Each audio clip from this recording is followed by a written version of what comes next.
And I swear to God, I will hold you in my arms.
Welcome to week 4 of the OPL. Hello, everybody. I am Jake Spawn Tiberian. Joining me on the desk tonight will be Indiana Frost Crew in Black, as well as our own Julian Pastry Time Car. Frost, great to have you back on the OPL. Is it good to be here? Yeah, it took a long time. I had to swim here practically.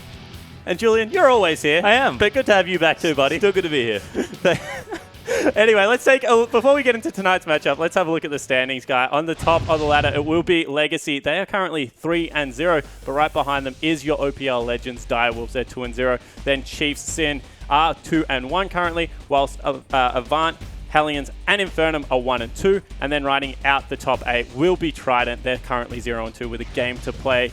Top of the ladder, however, Pastry Time is Legacy right now. They're undefeated. I know you like the way this team looks. Who doesn't like this team at this point? They just look so amazing. I mean, roster changes, gaming house, location changes, everything that Legacy have done, and how vocal they were about getting a gaming house and how improved they would be and how well they perform this split. They're looking potentially for a 4-match win streak coming into this week. And honestly, that's probably the best start to the season they could have hoped for. But on the flip side of that, Chiefs dropped a game, and, we didn't expect that out of this team. That's true. I think it's not quite like alternate universe time just yet, but the Chiefs, I think, have been vocal about it is very competitive, this split, and it's interesting to see how close the top 4 teams are in particular. I think them dropping a game is not that surprising, but they'll certainly look to bounce back. Certainly isn't. Spooks himself said that, the top 4 this year look much closer. On the bottom of the ladder, however, right now, Trident, they're yet to pick up a win this week against the Hellions. Do you think they have what it takes to get it over the line? I mean, unfortunately, right now they have a mid laner brand new to the OPL, and he's just not putting up the numbers that was expected of him. So until that starts to change around, it's not looking good. Certainly isn't. BMA, of course, is that mid laner. However, let's take a look at this week's games. Tonight, it will be Infernum taking on Legacy. Tomorrow night, starting at 6 o'clock, Trident versus Hellions, our first doubleheader. And then Avant-Garde versus the Chiefs. That is one of the rival matches. Wednesday night, however, the big one, starting at 7 o'clock Australian Daylight Saving Time. It will be Sin against Direwolves, the first time they're on the Rift, trying to defend that OPL Legend match. So that will be a big one, guys. Stay around for it. However, tonight, it will be Infernum taking on Legacy. On your blue side, it will be, as we take a look at the starting lineup, it will be Infernum, Jack Attack in the top lane, Seb, their jungler, Mid Beast in the mid lane, Stealthix, as well as Wiffle. It would actually be Yuzuki tonight. He's once again subbing in for the team. And I know, Frost, you think this team with Yuzuki looking much better. Yuzuki looked fantastic the last time we saw him play. Picked up that Alistar, big, hard, aggressive support, leading the team, leading the charge. So far has great stats to back that up, and pretty much looks like an all-around improvement over Wiffle. Certainly does. However, they will be going against the undefeated Legacy on the other side of the Rift. Tally in the top lane. Carbon, their superstar jungler. Choo-Choo's in the mid lane. It's your boy King in AD carry, as well as Regret down there in support. As we said, Pastry, this team undefeated and looking like they're not going to drop a game anytime soon. No, again, they've been very vocal about what they expect out of the team and their performance now that they've had roster changes in a gaming house. 4 potential wins is a very good start to a season. Legacy are smarter than that. They'll be thinking towards the very end and the finals and winning the OPL. But right now, the aggression's back. It feels like the boys are all playing well together. The team just looks awesome. Yeah, it certainly does. But as we compare these teams head-to-head, we mentioned Yuzuki. He's partnering up with Stealthix at the moment. Is that maybe a part of the map where you think that Infernum, they have a crack? Unfortunately, I just think that this is a stylistic mismatch in terms of the AD carries. You have Stealthix, who's going to be more janitorial, KDA King versus King, who's more flashy. I like to call him the imp of the OPL, although he's in first place as opposed to last. Yeah, he certainly is. And maybe if there is another stylistic difference, it will be up in there in the top lane. Tally actually tweeted at us, guys, "I will crush my opponent." That's some fighting words up there. Tally's like that every now and then, I feel like. Very confident, very young player, and very aggressive. That was his trademark when Legacy originally brought him onto the lineup and started really smashing faces with his Riven, was very famous. I think Tally is being unlocked by Carbon's pressure, and the rest of his team is so solid. Choose has always been great. The bottom lane's super strong. Tally can kind of do what he wants right now, and top lane's a good place for that. So it is confidence from the boy, but it's what we expect from Tally. But on the other side of that, you have Jack Attack. And this guy has been playing really well since the start of the OPL. Not just in his last game, but if you go all the way back to his Tom Kench game, the fact that Trundle, Tom Kench, Olaf, these bruisers are kind of innately getting stronger, as this guy was a tank-only player, kind of coming into his own and opening up another pressure point for Infernum to act on the map. And let's break that down a little bit. The fact that he's shown the Olaf, Tally, massive fan of the Lissandra right now in the top lane, that could be an awful matchup if they elected to it. Absolutely. I think we've seen that matchup in a different match already in the OPL, and it's not good times for Lissandra. It's really hard for her to do anything. I think in general, I agree with Froskin that Jack the way he's changing his playstyle is not Malphite only anymore. Like, the jokes are starting to sort of become a little thin because Jack's improvement and general play, sure, he's not going straight to Fiora, but he's definitely kind of branching out a bit, and he's been playing exceptionally. But I want to know if this is actually a reflection on the opposition junglers and whether you guys will agree with this, that junglers just don't seem to be paying Jack that much attention right now. Seb, on the other hand, getting up there. I don't feel like Carbon's going to let that happen this game. Well, this will truly be a test for both Jack and Seb. The fact that they're facing the best jungler in the OPL right now who likes to have a focus on the top lane. I mean, Carbon can go wherever he likes, but he's definitely shown a penchant for ganking Tally's lane and just getting in people's faces. In general, I think Seb, on the other side, I guess, has looked good when fighting other junglers, but Carbon's probably looked the best at fighting other junglers. So Seb, he's definitely a part of a lot of Infernum's good early game, but he's going to have to make sure he really does things correctly, because Carbon punishes you very hard when you make mistakes. He certainly does, but he also has a tendency to overreach. I'm casting my mind back to the Hellions game. He flashed on Rek'Sai against the Lee Sin for only getting a W out. You know, Legacy's aggressive early game. Is this maybe something that Infernum now with Yuzuki, a little bit better macro play, can look to punish in the early game? Well, there's definitely options for that. Again, the sample size for Yuzuki and kind of how he's going to change the team dynamic just isn't there quite yet. Is it possible that this guy could lead the team, find an early game snowball, which is so potent and powerful in this meta especially? Yes. But we don't really have the data for that, and Legacy just looks really good right now across every lane. It's kind of weird as well, because Legacy's early game has definitely stepped up. Chu's starting to play more aggressive. Carbon is playing almost overly aggressive, like you mentioned, but their macro game is still very solid. We've seen when they get into good spots, Legacy are very, very good at closing out games, and Infernum looked very smooth, like much smoother in their wins last week than they did in previous weeks, but it's a very different opponent here in Legacy who will still beat you late game as well if they have to. Of course, Infernum did beat Avant last week, and we have to talk about the mid lane. This is the one that we feel that maybe if you go down the list and you probably give every lane right now to Legacy, they're just such a strong team. Mid lane, however, seems to be the biggest stylistic mismatch at the moment, however. Chus went absolutely nuts last week, starting to pull out some assassins. Yeah, and Chus is still a flexible player. I think when he started playing, he was labeled as that assassin player. He was kind of as that only player. He's known for Yasuo and LeBlanc as well. He's played a lot more Lulu and stuff, I think, initially, and I was starting to branch back out into his old picks. I, for one, am very happy to see Chus be aggressive again, because it's something that he was known for. And I think the way Midbeast is playing, very controlled, lots of utility, Lissandra, lots of Victor. There's definitely room here for Chus to just style all over him. We saw when he has a good matchup and he's able to get ahead, he will crush you. So what does a good matchup look like? I'm going to throw this one to you, Frost. What does a good match look like for Midbeast? I think Midbeast, you talk about Lissandra, the Gangplank was in there. He's pretty much just, he's not going to win the lane, but just don't lose it. Just hold that center point and let your top lane, let your bot lane go off in either direction and give Seb these openings to make these early plays. We saw the Nidalee come out for him, so he has the early game junglers there. Unfortunately, again, you look across at Legacy, and it's just kind of been the consensus that across every lane, they have the superior matchup. Now, Infernum could look for the upset. They had it last week. They could get it this time around, but it's an uphill battle. Yeah, it certainly is going to be a longer shot. Seb has been involved in a lot of their early game, at least, but has struggled to transition that onto things like Elise. Do we maybe look towards his Nidalee champion pool, something like Lee Sin, get in their face a little bit more aggressive early?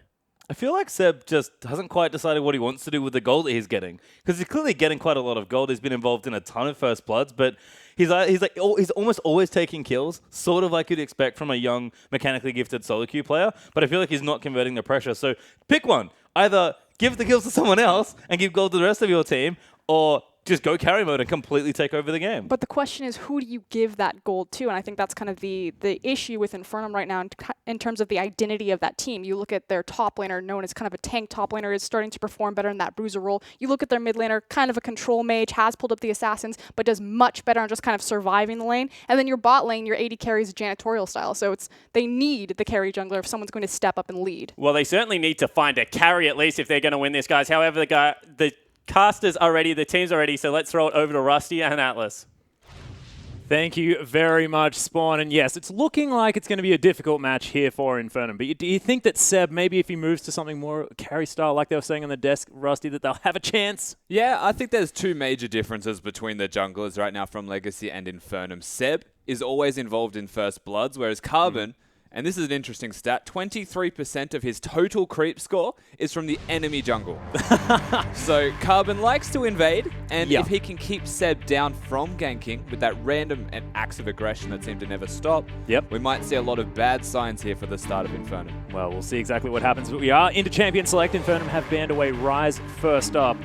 Legacy will see what they decide to take off the Rift. Another thing that I want to talk about here is mid-base, the fact that he has been getting a lot of flack considering the fact that he's not necessarily done so well there in the mid lane. But if we sort of rifle off who he's been against, Perfection, first week around, pretty tough matchup there. Perfection, very, very good player there in the mid lane. Bomb as well, the Korean coming over for Hellions there in the mid lane.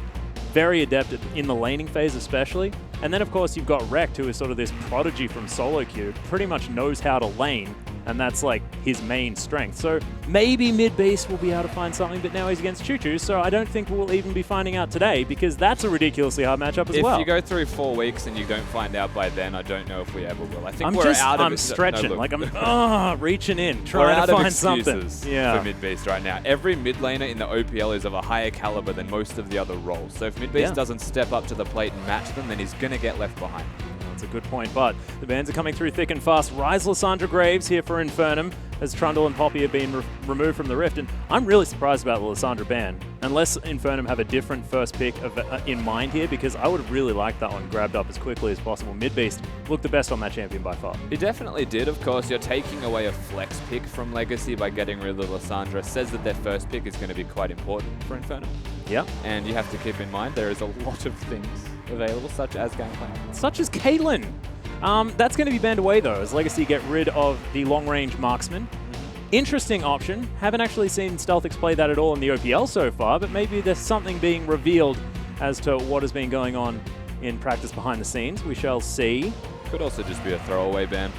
There's so many things available, they just ban a targeted champion. I would have much preferred Aatrox, because then you know that they're throwing it away. It's like we haven't even looked down the list. We're just locking that one in. But it is going to be the Gangplank mid-beast, of course. Not exactly having his best performance. 1, 2, and 4, I believe, on that champion first time around. But Jack Attack could be playing that in the top lane. And look, if he's making this evolution, you know, from the tank player, Tahm Kench's, things like this, goes to the Olaf, which bridges him towards the Trundle, and now he's the full damage dealer in the Gangplank. No, maybe not. I don't know. We'll have to see. Unlikely, I will say. Jack Attack, he's still kind of branching out towards the bruises, but all of the bruises that he's picking are still by default tanks. So the Trundle as an example, he hard carried, but Trundle's still the champion where you get Spirit Visage, press R and get 900 health back. So effectively a tank. Per tick, I think. Yeah. Something ridiculous like that. But Legacy going to lock in 2 power picks here straight off the bat. It is going to be the Lulu and the Alistair, and I'm really excited about this because we may see more Cogmore out of King, because they do have access to that Lulu. But that does mean that Corky's been left up, and mid-beast going to lock that one away. Of course, Stealthix already playing that one and doing very, very well. Yeah, I mean, the Corky pickup is interesting. I thought they might have wanted to look towards the middle lane as a flex with that, but not knowing whether Jack Attack is capable of that Gangplank does leave a lot of questions for us in particular. Yeah. Of course, Infernum, they've got their plan set in place, and Legacy, interestingly enough, have that Lulu, which, you know, Infernum, they banned Ryze and Lysandra and left open the other obvious choice here as a flexible control mage. Tally and Choo-Choo's both have a game on that champion. I believe they've been flexing quite a few different champions there as well. I think it's about 3 at the moment. Of course, Choo-Choo's playing himself 6 champions, sorry, so far. Unique ones. Yep, and I think 4 of those could have been flexed. Yeah. Between Tally and Choo-Choo's. Of course, we had the Gangplank, we had Lysandra, and we had the Lulu that have been flexed. Yeah, we Lulu, Gangplank, Lysandra, yeah. Tally also played Ryze, which is another one that could have been brought back in the other direction. Most definitely. But banned away this time around. Not going to be seeing it, as Lucian is going to be the AD carry of choice. Unfortunately, no Goo Hoses this time around as the Cogmore. Not going to be picked up. But Carbon back on the Rek'Sai, definitely a comfort pick for him into Seb's Elise, which he's played 4 out of the 7 times that they've hit the Rift. Yeah. So, of course, Seb more than happy to go back to a comfort jungler here, but I don't necessarily like the Elise from Seb as much. I feel like he can't do as much with the amount of gold that he receives. He's still very good at enabling the ganks, jungling healthily as well, most importantly, is the Elise right now against this Rek'Sai, who, from what we've seen at Carbon, is always invading. We said it before, 23% of his total CS is the enemy jungle, so that says a lot. And of course, being able to be Elise and trade effectively should put him in a much more comfortable position than if he were another champion. Maybe go back towards that Nidalee next time. Get like a faster clear out, look more heavily in the gank department. Yeah. But Elise is still a good pick. We'll see exactly what happens here. Is I really hope Infernum just lock in 80 carry support, just so they're like, you thought we were playing mind games. No, we were just picking our champions. Don't even worry about it, which is exactly what they're going to do. Yeah. Ezreal going to be locked in as well as that Janna, so a safe bottom lane there. Lots of disengage options for Infernum, but that does mean Jack Attack on the Gangplank. They've done this more than once, Infernum. They just picked their roles. They do it every time. Well, I'm interested to see what Yuzuki does on this more disengage-oriented support. Of course, he can make some plays with that Flash Monsoon, get people out of position, but definitely a different flavor here for Yuzuki. Yeah, and the Alistar was a champion that I thought would be contested quite highly Yeah. coming into this matchup. Of course, Legacy and Infernum alike left the Gangplank available, Yep. so taken away in Legacy's first rotation to deny that from Yuzuki puts him back onto something that is pretty much entirely disengaged. But to be fair, looking at the rest of the team comp Infernum have, is the optimal champion to be because they just have so much damage in every single role. Oh, yeah. All you want to do is keep them alive. Yeah, well, there's a lot of options, as well as Gangplank being pretty decent peel himself, using that ultimate, making sure people can run around pretty fast in that if he decides to spend his doubloons on it. And no surprises, Choo Choo's going to lock away the Zed here one more time. His first duplicate champion here in the OPL is going to be the Zed, and what better champion for it to be? We said it's good to have him back playing these assassins. He's always sampling, and now he's just hard committed to playing assassins again. This Beautiful. Is the OG Choo-Choo-Z has come back into the OPL one more time. It's very exciting to see, and he's going to be against a Corki in this middle lane who, definitely not OG, is one of the newest mid lane pickups here. Yeah, and we'll see how it goes. I mean, as far as that matchup is concerned, do you put it in favor of Zed? Is that sort of something that Choo Choo's picked himself an optimal matchup into? Yes and no. It does Yeah, it heavily. seems difficult. It's basically on Choo-Choo's to try and outplay the Corki. Quite easy to dodge the Phosphorus Bomb. Yep. The danger, of course, you have to remember, Mid Beast always going to have an exhaust and should be taking that in this matchup. Yep. We'll be able to diffuse a lot of the level 6 pressure that Choos will have. The question is pre-6 what can actually be done in either direction to establish that lead. Well, we'll see exactly what happens, as we are going to be getting onto the Rift very, very soon. Of course, Infernum with a few power picks here. Of course, the Corki massively high on that priority list, as well as the Gangplank there. But we'll see how Jack Attack goes on this more carry-style top laner choice against Tally, of all people. The man with a 12.2 KDA across 6 games. Just ridiculous. But if you think that Infernum have managed to get the power picks, make sure you let us know on Twitter. Use that hashtag INFWin. Or if you think Legacy are going to go to 4-0 here in the OPL, use that hashtag LGCWin. LCGF win. Not entirely sure whether that's exactly what's going to happen, but LGC win will get you there. Also, use that hashtag IMOPL if you want to just let us know anything about what's going on, maybe how to get your tweet onto the broadcast. Yeah, and feel free to tweet stuff at Spawnlol. He's very responsive, always gets back to you. Oh, every single time. Yeah, without fail. Yeah. This is on behalf of SpawnLol himself, you can also tweet at RustyLol. He can definitely let you know some things once he's out of the game. But we are onto the Rift, ladies and gentlemen. Infernum are going to be on our blue side as Legacy putting on some red pants and jumping down from our top right. We'll see what happens. No deep invades early on, as it looks like we're going to have a defensive start so far. Something I do want to mention here, though, is that Choo-Choo's picking up this Zed. I don't think he always picks it for the laning phase. Both times he's played this has been against a Gangplank on the enemy team. He gets ahead in lane, which is a godsend, but what he does is consolidates that, goes into the Jack Attack lane in this case, or the Gangplank lane, and then kills the Gangplank repeatedly. And that sort of has been something that we've heard as well. I mean, I can't quite remember who we were having the conversation with, but we were talking about the fact that, yes, just the Gangplank, just feed off him. It's absolutely fine, but we'll see exactly what happens as we get the game rolling. Of course, if Jack Attack manages to find some advantages early on, might be able to turn things around. See if he gets wound up this time. Oh, you had to. I did. You really did. Of course, we're looking at a bit of a different start here from Infernum. Not wanting the 1v1. No. Instead, they are going to lane swap, and you can see the Ezreal and Janna have made their way up there. So wanting to avoid what is, I'm going to say smart, the hyper-aggressive bottom lane of Legacy. Yeah, and actually talking to Ejim as well about Jack Attack, when he was subbing in for the Chiefs, I believe, just for some practice, whenever they asked for a lane swap, he'd just be like, yeah, that sounds cool, guys. Don't even worry about it. Just more than happy to do that if the team needs it, as the minion's getting pulled a little bit out of the way here so that Stealthix can get that wave pushing towards the turret. Oh, Choo Choo's going to eat a Phosphorus Bomb level 1. Actually happens anymore. Yeah, I was wondering about that. Yeah, minions don't gang up on other minions. So what he's done is almost worked it against him so that it may not freeze. Oh, the cow is out of the paddock, boys and girls, as he's got a ward down, but he's going to miss the red take. His Jack Attack down to about half health here. Seb's managed to pick up the level 2, though. So this is quite standard, besides the ward synergy that we're looking at from Legacy, is you go and annoy them, try and get them away from the Raptor camp in particular, deny a single camp, which when you're double jungle, it could mean the difference between level 2 and 3 for Carbon, or 1 and 2 for, in this case, Tallywhack on this Lulu. In saying that, The Rek'Sai Lulu has cleared their jungle far quicker than that of a Gangplank Elise. Isn't known for their jungle clearing prowess as a duo. That's a good point. Nor are they really known as a duo. Haven't seen much of that double jungle. Yeah.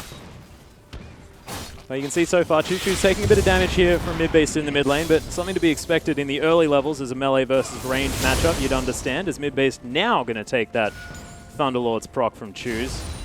Yeah, you're working around Thunderlords as the Z in this particular case. There's no situation where you can out-trade the Corki unless you have a Thunderlord's proc. And so you can see right there, mid-beast working around his own. Yeah, actually really, really like that as well. I mean, if he moves forward to dodge the Phosphorus Bomb, or as he misses 2 creeps, oh, really sad stuff. But if he moves forward, you just put on that a Gatling gun and go to town on them. Yeah, Z being melee, you'll find quite often will be close enough to do that. As here we go, the lane swap special. Well, you can see a lot of members of Legacy down here in the bottom lane as well, as Tally's going to help out. Got a bit of turret damage available here from this Lulu as well, as may have thought that the Gangplank could be able to offer a little bit more, but you can see Infernum making it to the turret a little bit sooner, might be able to get this one a little bit quicker as well, as we do have another tweet coming in from Beanie Beard. Still new to LoL, but love Legacy's gameplay so far. Rip Jake's beard. Understandable coming from Beanie Beard to... Yeah, I know. We're sorry, man. He's not going to be able to be a member of the Beards from Adelaide. You know that band? You know what they say, man. What's Your that? dad doesn't have a beard. You got 2 mums. Yeah, exactly. It's true. It's very, very true. But we'll see whether Jake is able to grow that one back. Let's get back into the game. Really. Oh, wow. Yeah, sorry. I feel like we've gone a little bit off track as Tally can't get the turret. Oh, dear. But I believe he will be able to pick that one up eventually, as Preyseek is going to come down and help him out. Now that these towers have fallen, we'll see exactly how the game switches around and whether we're going to get some standard lanes, whether it's just going to be the other ones being pushed. Yeah, so considerations in lane swap etiquette, so to speak, is you look at how many minions crash on the turret and how quickly they crash on the turret. So Infernum got there first and actually had an extra minion to boot, so the tower was naturally going to go down a lot quicker. Legacy looked more towards jungling, doing an extra camp before they went down, so they got there slower, and they were also behind in a single minion, so it took them an extra wave to take the turret down. The big advantage, though, is that Tally got an extra wave. Yeah. Well, you can see Stealthix just hanging out there in the bottom lane. Doesn't really have Yuzuki with him just yet, who's just going to head back to base, possibly go and meet him eventually. But at the moment, it looks like Stealthix going to be just fine in this lane as Jack Attack doing Jack Attack things, just defending the turret. Oh, there's the headbutt pulverized. Jack Attack in a lot of trouble. King is able to get that Light Slinger, but not quite enough damage as Jack Attack's going to eat some sort of citrus fruit and get out of there. Of course, they may look to dive this one. Seb, smartly placed. Yeah. Needs to help last hit these minions, though, or Jack Attack will just get killed. Well, thankfully, he is able to get his health back there just a little bit, eating through his Corrupting Potion as much as possible. But yeah, Tally's up here as well. This could be dangerous. I feel like the reason he's here is to push the turrets down, but they already have an established 2-man lane here between Yuzuki and Jack Attack. The problem being, Stealthix has a freeze in the bottom lane. So what do Legacy actually do without overextending? Their only answer right now is to look to dive top, and it's not a bad decision, but if Seb gets here in time, this could be bad. You can see he's coming out from behind. There's the dive, though, as Regrets tanking the turret. Doesn't have level 6 just yet, because Jack Attack's doing the best he can to get out. Carbon's going to lock down first blood, but is anything going to come back out for this? No, it's not just yet, as Mid-Beast is over the top. Carbon might be in trouble. Dead. Rocket's coming down. Seb may need to land a cocoon, but I believe he has it in him. Carbon's just getting stalked. There's no Z available. There it is. Yeah, there's the cocoon. Phosphorus Bomb comes in and Seb picks that one up, so it's a 1-for-1 trade. Turret, I believe, will fall down in favor of Legacy, though. The Stealthix goes back home in the bottom lane. Yeah, so of course we're going to see this dive. The turret in the top lane will go down after this happens, and Carbon actually has to flash to secure that kill, which is what puts him in the bad position. And instead of going back towards his team because he was tanking the turret, he chose to go over the wall to the Corki, which I actually question. Yeah, interesting. But the other thing is, Mid-Beast managed to get out of the mid lane without dying as he made it to level 6, and has managed to pick himself up an assist. We'll see whether that helps him in this lane, as he now has that Sheen for some added damage. But Choo Choo's not going to be hit by that big one. You can see Mid-Beast being forced to play so far back. A consideration for Choose is that you can very easily just use your ultimate on Mid-Beast, force an exhaust, and your ultimate will be up before the exhaust is. That's a very good point. So second time's the charm potentially, unless Rek'Sai comes in for a gank. And you can see the pressure already. Midbeast immediately zoning himself. And an interesting stat, which is seeming to ring true, is that Midbeast averages 18 less CS than the average in all of the OPL. God. Choo-Choo's was looking for it, but doesn't quite make it in range of the death mark. Just going to continue to farm things up. Yeah. Almost has that Ghost Blade. Looks like that's going to be his first item choice here. Bit of cooldown reduction already completed. Is Legacy going to steal away a blue buff? There's not back up just yet, as Choo-Choo's going to be able to gather it. Of course, blue, fantastic for Zed. Allows you to get a few more rotations of spells off. As Regret, he's come in looking for Jack Attack, who may not have enough barrels in time. He's going to have to eat some oranges. There's the Light Slinger, and King going to be able to lock down an easy kill. King straight up has his AD items in place, and Jack Attack, not realizing that he has a Sheen and isn't a tank in this particular game, does get taken down quite handily. Tally is in an interesting position, but he's okay. Yeah, Carbon just going to use that Void Rush, get himself here to defend the turret. And Legacy just look to be running Infernum around the map at the moment. 2,000 gold up here at 8.5 minutes into this game. Infernum just looking to be trailing behind. Oh, Carbon, this is so cute. yeah, able to lock down another blue buff and going to give that one over to his other solo laner as Seb looks for it but doesn't quite find it, and Tally grabs the blue. Yeah, so they have two blue buffs now across the map. Choo-Choo's and Tally going to pick those up. And just map play here from Legacy once again. Carbon on this Rek'Sai is able to rotate much more effectively. Doesn't need to be in the right place at the right time because he has an established tunnel to be there. Jack Attack already struggling in this lane. 39 CS and 0-2 signals a lot of bad things for the future of this game if Zed ever tries to split push. Yeah. Speaking of Zed, he's at 86 CS at the moment. 0-0-0 still the scoreline. But he's made Midbeast stay at around 65. Exactly. I think he's going to go for Jack here. Well, there is a package available from Midbeast. This is going to be a delicate situation. Depends on what Infernum do. Here we go. Free kill. Jack Attack. You don't want to be doing that. Deathmark comes in. Jack Attack in a whole host of trouble. There it is. Not going to have enough to be able to grab this. Nice cocoon comes down as Carbon's taking a lot of damage. The exhaust there. He tunnels over, but Seb's in there with the repel. Will have the Q to lock down the kill. So that's going to be 100% of the kills going to Seb so far. Nice True Shot Barrage. Going to make sure that Choo-Choo's is chunked, and he has no ultimate to stop this push. And Seb once again getting all of these early kills. A lot of pressure now available for this many ranged champions on the side of Infernum, and they may be able to break this mid turret. Yeah, they have the pressure. Regret goes in, able to knock up some minions, just try and get some damage down there as Midbase picks up some more turret aggro. Ooh. They're seeing whether they can lock this one down. 4 members of Infernum are there. Seb's taking a lot of damage. Regret now moving in, does have the ultimate as Seb now here, looking to try and get some work done. Tally exactly right, making his way up the river. But Jack is just going to run straight into him. This is worrying as the ultimate comes in. Choo-Choo's going to lock down the kill. That's going to be his first. But that ultimate placement and just the movement from Jack Attack a little bit questionable. Yeah, he split himself away from the team. Of course, Jack Attack had his ultimate available to diffuse any aggression from Alistar and Zed alike. But instead walks away and just happens to be towards the Lulu. And that signals his own death. There is no lane at the moment that Jack Attack can walk to and feel comfortable.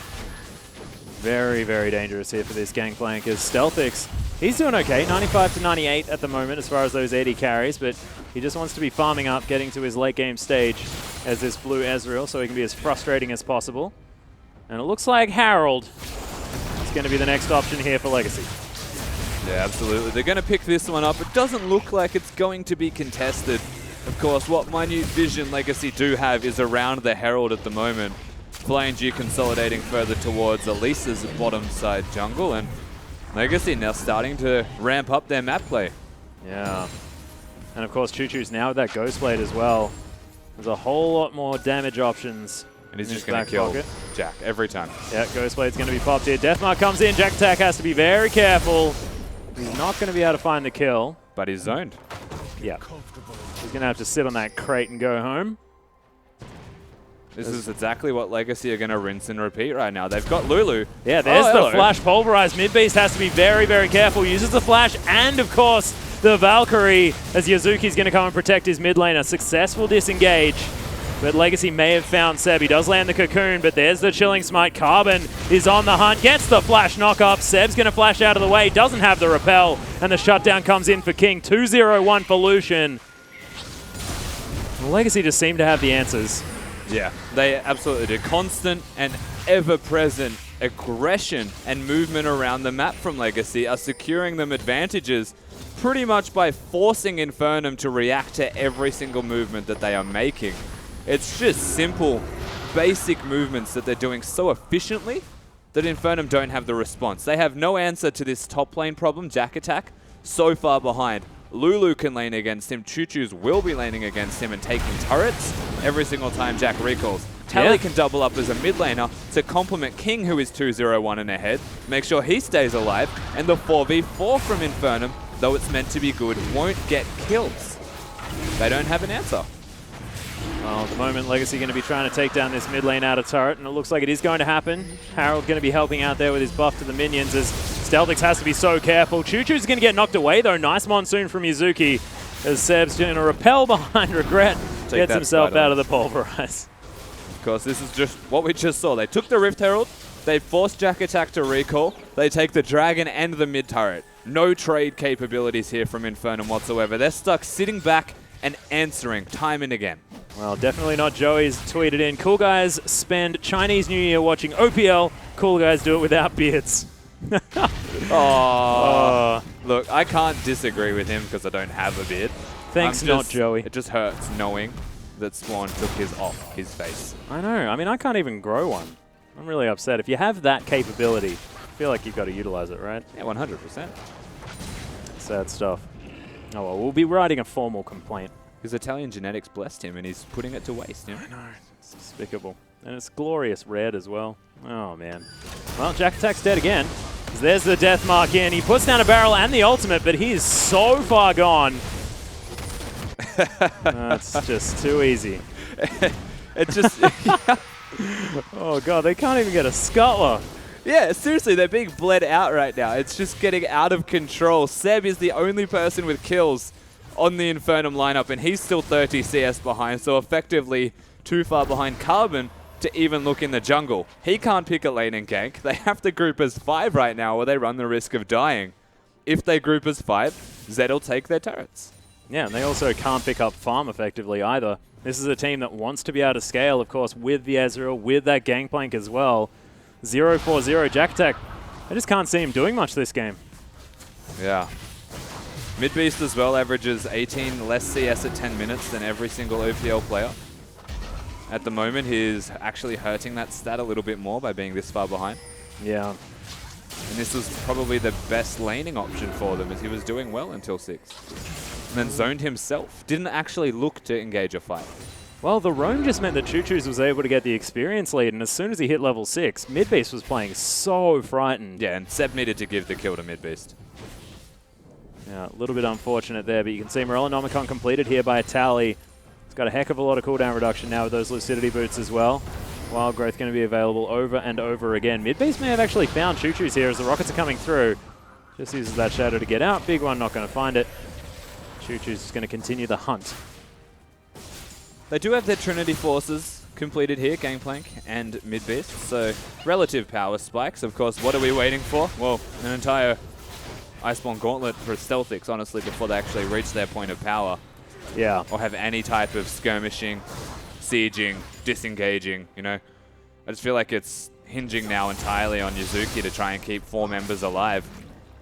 Which is going to be very hard, or just to stop Legacy from hard engaging on this team. There is a teleport up from Jack Attack, though, as King's going to just cull that minion wave. Yeah, this turret is going to be in a lot of trouble. Phosphorus Bomb comes through. Yuzuki's going to be able to clean up that turret. Choo-Choo's is going to answer with an inner on the top side of the map, though. Yeah, because Jack Attack has to be in the bottom lane. He cannot deal with this. 3 levels behind. About 70 CS behind as well. This is a field day for Choo-Choo's right now. He would have a lot of money, I think. I can just see him playing, like, just big-ass smile on his face. 2.3k, my God. Will that be a Ravenous Hydra, or will he buy more bits of items? You would imagine it wouldn't be. Yeah, no, going for that Black Cleaver by the looks of things. Does have himself an extra longsword and those Swifty boots, though. I would think it's a more. You reckon? Oh, it's not, is it? It can't be. Never mind. Here's the Caulfields. No, it actually can't. Yeah, here's Caulfields. Yeah, Black Cleaver. That does mean that he's just unbelievably far ahead, though, to be fair. I was going to say, like, he had a lot of money. Yuzuki. Oh, force the flash. Carbon's going to be able to take down this pink ward, and Legacy just making sure it's as dark as possible in the jungle of Infernum.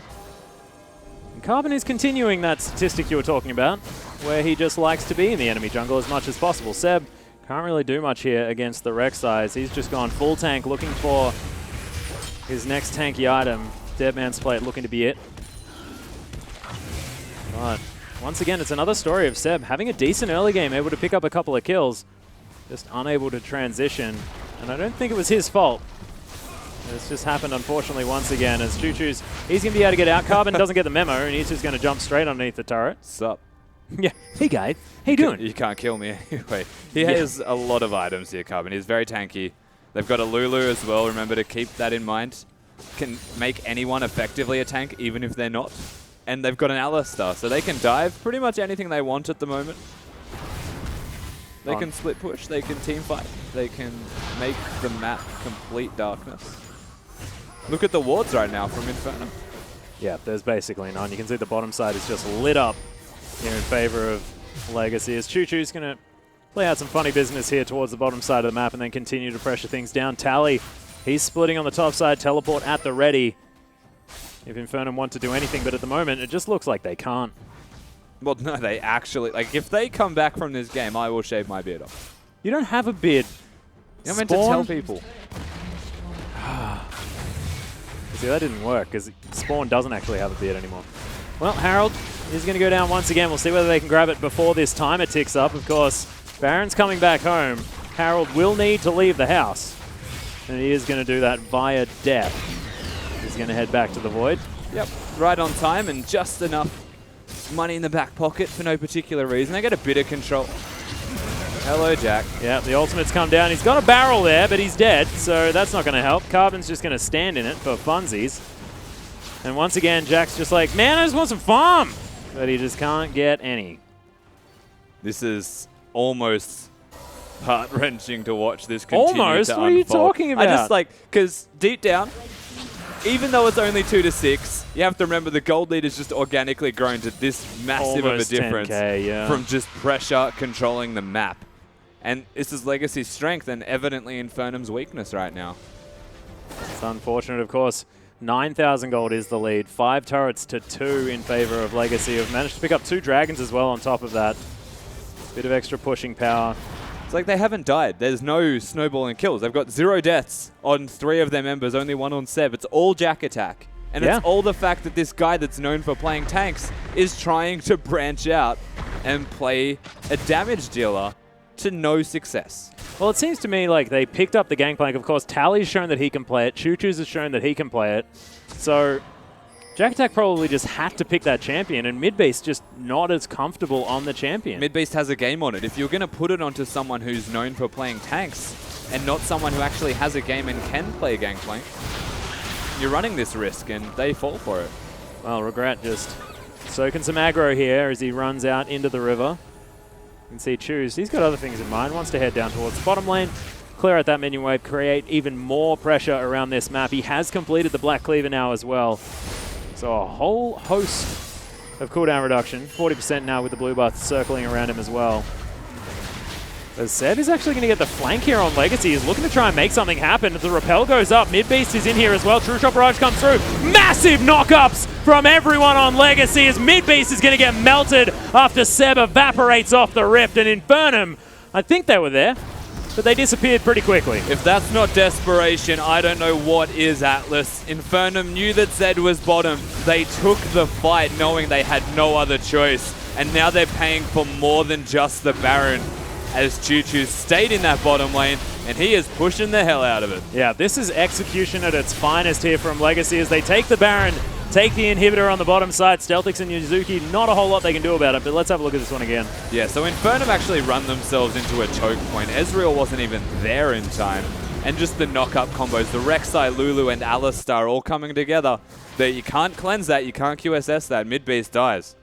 Yeah, a little bit unfortunate. I think they needed Stealthix there a little bit quicker, just because it was a 4v4 against a team that's miles ahead, and they knew that they were miles ahead. They needed like the second coming of Jesus to turn that around. They're not exactly in the most comfortable position here in Phantom. I said it was desperation. Well, it's almost something above and beyond that.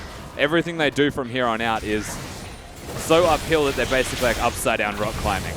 Yeah, upside-down rock climbing. I think we've had this conversation before, but in a turret now, getting sieged down in the mid lane. Super Creep's going to be heading towards this bottomed Nexus, because of course there is no turret for them to head to. Not used to talking about that at 23 minutes into the game, but Legacy really have accelerated this one out. Pings on a Jack Attack as well, who's like, well, I'm 0-6, I just don't care. I'm going to push out and farm if I can. It's King aggressive moves around here, but you can see Stealthix, True Shot Barrage not doing a whole lot of wave clearers. Now Barrel's coming in, Jack Attack seeing what he can do. Try and clear out some minion waves. Carbon takes the brunt of that as Cocoon misses from Seb. And now it's just like a time bomb. They want Tally to reset the top lane. They don't need to attend bottom. And Tally actually having teleport indicates to me that they want to utilize that now and dive instead of just split pushing. Zed, Chuchu's already got that inhibitor in the bottom lane. He can just now group and help them team fight. And this is the point where Legacy, they just want to push and try to end. After that Baron, I think King went back and bought a full Infinity Edge. He's 6-0-2. Choo-Choo's just going in, looking for Yuzuki. Massive damage without even a death mark. He uses that onto mid-beast now as he's trying to get underneath this one. Nice use of the exhaust to make sure he doesn't die. QSS down as well as the ultimate went across just to clear out a minion wave here from Jack Attack and stop the follow-up. And Infernum holding on, but for how long? Yeah, mid-beast is low. No exhausts available now. Oh dear. Overextends trying to hit his barrel and gets destroyed.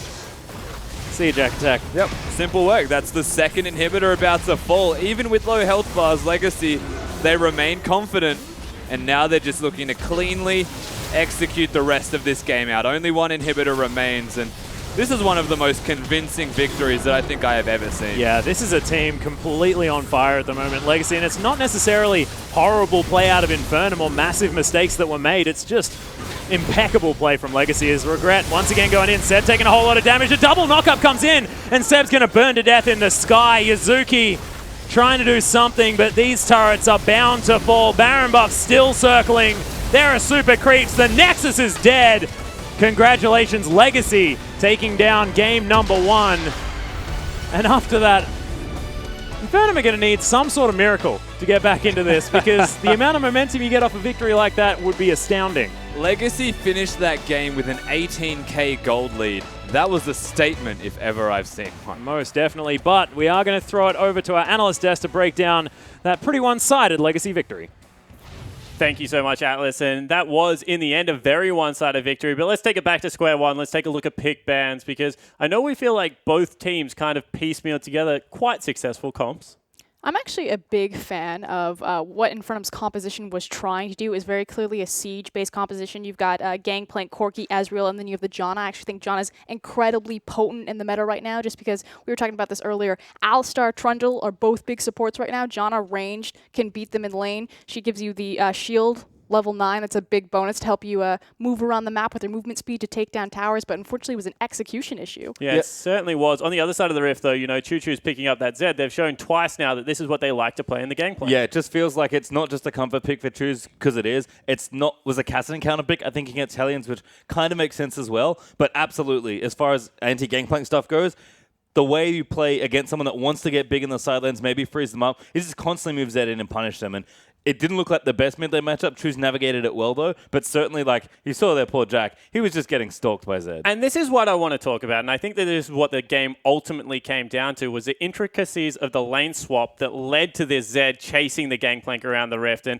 I know at the start of the game, you weren't happy the fact that Infernum went for a lane swap. Yeah, I thought it was pretty awful that Infernum looked for the lane swap right there. Ezreal and Janna, level 1, are going to beat Alistar Lucian level 1. You've got the Q on the Ezreal. Janna, again, range support. support versus melee support has the bonus 80 damage for the shield right there. Obviously, when Lucian gets his level 3, he's able to proc double passive. So it was like, that was a good matchup. Lulu versus Gangplank, that's not great. It's probably mediocre, but Gangplank isn't a great double jungler. So it's kind of like you took good and mediocre and you got mediocre and worse. And then macro play-wise, lane swaps lead to opening up the map. You generally trade 2 turrets, and that leads to Zed killing your Gangplank. Yeah, it does, which is certainly what we saw, but we also saw a little bit of a mismatch potentially with, I know Frost mentioned this also when we were talking, but the tower dive in top lane, it felt like there was, like, Jack needed to be protected, right? When you pick Gangplank, yes, his ultimate's very good. He's surprisingly good early on, but he hyperscales with items. He's such a massive late game carry, but he needs to get there. And Legacy had a good plan for stopping Jack, who was trying to get something done in that top lane. They certainly did. I want to pull it up your screen. It is an early game turret dive. The problem I have with this, as we have a look at it,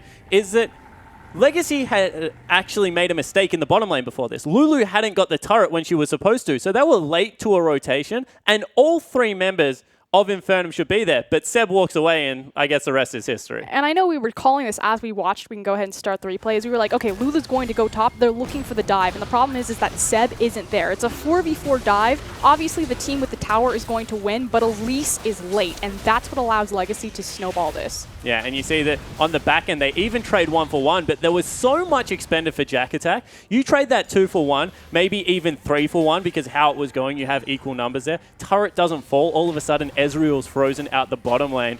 That should have been much better for Infernum, and that's what I keep saying about this Legacy lineup. As soon as it hits 15 minutes into the game, Legacy look like the best macro team in the league. But before that, you do that against Direwolves, you do that versus Chiefs, I think you lose the map. I couldn't agree more. And I love that we rolled the rest of that clip out there to watch Carvin sort of like wild goose chase after he flashes past the tower to get the kill, which, you know, it's a very common thing to do is get first blood. He made another mistake around mid lane as well that got him killed when Seb was in the right place that time for that particular counter gank. And it does feel like Legacy are flubbing a little bit, especially from the jungler, being over-aggressive early on. But they clean up a lot in the mid game, and that game had very few mistakes in it. So yes, we can point out things in Legacy's early game where they are maybe doing stuff just a little too aggressive or not quite as cleanly as they would like, but we're starting to see less of that, and that's a scary thing. Yeah, it certainly is, and you know, as this series progresses, it'll be interesting to see if they go back towards something like a Gangplank, because that pick doesn't seem to be working out for Jack Attack. I know that we were hyping up his bruises. Do they just get rid of it off the board? In terms of just taking Just away. ban the champion. Get him Legacy out. have proven so many times they like it. It's funny because we saw the Trundle ban, and at first I'm thinking, okay, the Trundle ban with the first rotation of Alistar, that's brilliant from Legacy right there, because obviously it's a 1-2 punch against Yazuki.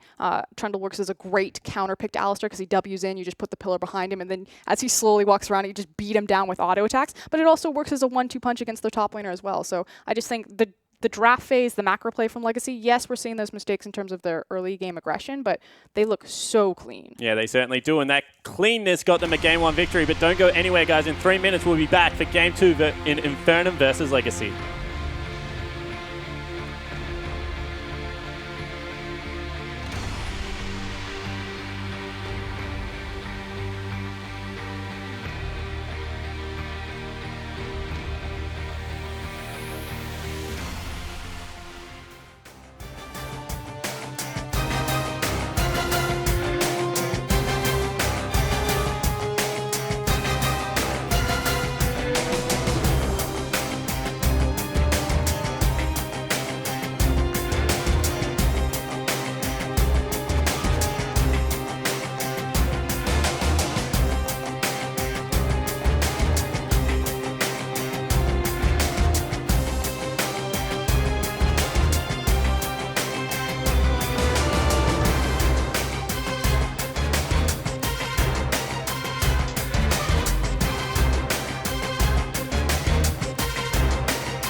Welcome to back to week 4 of the OPL, where Infernum has just dropped game 1 versus Legacy. Pretty commanding fashion. Legacy able to take that one out in about 25 minutes. But guys, we've been here all day talking. We want to hear from you, so tweet at us. Use that hashtag IamOPL. Want to throw it open to the desk. Pretty commanding victory for Legacy game 1. What does Infernum do to bounce back? I think at this point you need to completely go back to just playing lanes. It's cool to kind of see a siege composition, but there's no way that you're going to beat a caliber of Legacy's macro play right now in terms of their map movements by going for a composition like that. Play for the lanes, play standard, don't swap it, and just pray you can hold on long enough to get to a 5v5. Yeah, I think we did see when Infernum were picking up games last week that they were playing much cleaner and playing just fine in standard lanes. For me, I have almost a specific thing, but I think get Carbon off Rek'Sai. He's shown massive amount of comfort on the champion. You have good flexibility. You can get aggressive, and Carbon will get aggressive, as he's shown already. But for me, Rek'Sai's map control as a jungler is just absolutely ridiculous. Your ultimates, the tunnel system, the ultimate, the amount of control you get from Tremor Sense, just everything she gives you at a macro level empowers so much of what Carbon and Legacy want to do. And I think Seb on the other side is a great aggressive jungler, but Rek'Sai is also good at stopping that. So just take it away and go ham on Italy or Lee Sin. And in terms of keeping players off of certain picks, can we put Jack Attack back on a bruiser and keep him off of the Well, we can't do anything. I mean, Infernum hopefully can, and that's where I want to go towards. This Gangplank versus Zed matchup, which twice now versus Hellions, now versus Infernum, have never been in the same lane, is something that Legacy look incredibly confident with, but they also play it themselves. Is it a must ban? Because I've had very mixed responses from analysts on this one. You mean ban the Zed? Ban the Gangplank. Just don't let either Gangplank. team have Gangplank. Yeah, I mean, that's sort of the standard response, right? Like, around the world, GP is still seen as this massive power pick. I think Legacy have shown they do know how to deal with it, but they also know how to play it. Personally, I think the champion is very strong. I would take it away. Just get it off the table. Because it looks like right now... I've never been a fan of Gangplank. Well, I call him like Rumble, right? His ultimate is so potent around the map, but you have to be able to get some items on him, otherwise he just falls away into nothingness. The other pick I want to look at is a Corki in the mid lane, because mid beast, before people started the good old Oceanic ARAM, where, lanes just spill over into your mid lane at very early on in the game, looked like he was standing up okay in that matchup. But here's the thing. Like, we talked about how Midbeast is more of like a control mage style player, even though he has shown that he can be versatile. Corki, I think, you want to talk about things that should be taken away. Corki, I think, on a global level is S-tier mid laner. People might not agree with me, but that champion is ridiculous in the type of damage and, more importantly, the map impact that he can. And I don't think that Corki is like a control mage, even though I think people will try to relate to him like that. It's kind of like the Siege. He's got his Gatling gun in front of him. You just kind of fall away and poke. Because I think one of the main components for him is his package, his delivery system, and how quickly he can get around a map and how many different lanes he can impact. So I feel like mid-beast, his style doesn't correspond with what Corki is really good at. Yeah, I think it's also an overall execution thing as well. Like, again, they picked the Siege comp. The execution on that is very high as far as playing this and being able to make sure things go well. And Legacy are aggressive and have great macro game. It's going to be tricky, like you mentioned, Frost, to play that sort of comp. I just think in general, double a triple AD carry doesn't really suit Infernum that much. Maybe play double, definitely don't go to triple, and I don't know, like, just play stand and play safe. You know what you're supposed to do. Do what you know. The last thing I want to point out is, are they playing too safe? Because there was a point in that game where Jack Attack had 4 deaths, Seb had 1. The bottom half of the map was like 0-0-0. They were just not involved in anything. Looking at Yuzuki and Stealthix especially, they didn't really throw anything at Legacy that game. Is it time for them to just be like, look, we're going ham. We might not win this game, but we're at least not going to get rolled over in a similar fashion? Well, to be fair, what are you supposed to do on Ezreal with your tier and your Janna at level, 6? I don't know. Maybe try and fight them once. But, guys, it looks like we are ready to get back into game 2. So I'm going to throw you back over to Atlas and Rusty to get us there.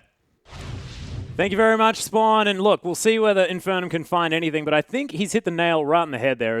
We need to free Yuzuki. Don't put him on this Janna that's just going to do a whole lot of not very much and try to disengage. He needs to be the one making the plays here. We saw his Braum, we saw his Alistair. He was able to get work done with those champions, and they're all about getting in there, punching people. I agree. I think that drafting-wise, you have to keep in mind that Infernum are now on the opposite side of the map, so their first rotation, being the double pick, can well and truly include that Alistar, as well as a control mage to boot to really complement mid-beast. I think that in that first game, Infernum's draft was most suited to being on red side, because they actually revealed their hand on the Gangplank too early and let Choo-Choos get the counter pick. Now, that doesn't happen this particular game if they draft properly, because they do get the last pick themselves.